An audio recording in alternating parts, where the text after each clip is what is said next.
میدونستید بیشتر دانشجوها مسیر تحصیل در خارج از کشور رو با پرسیدن سوال اشتباه شروع میکنن؟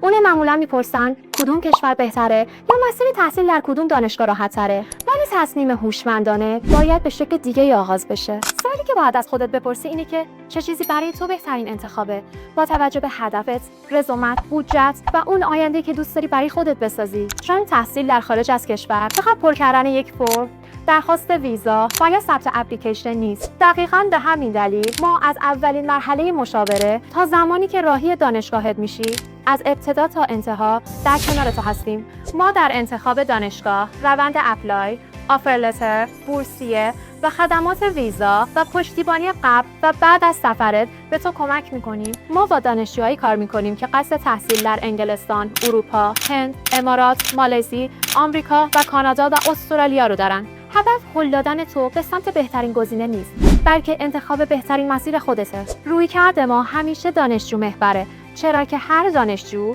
اهداف تحصیلی، اولویت، پیش زمینه و نگاه خودش رو به آینده داره. در تمامی این مسیر هر دانشجو توسط یک مشاور همراهی میشه تا مسیر شفاف‌تر و روشن‌تری رو بتونه طی بکنه. ما با NGD کانسپت در کنار شما هستیم تا مسیر هموار و روشنی رو در کنار هم طی کنیم. با ما همراه باشید و ما رو دنبال کنید.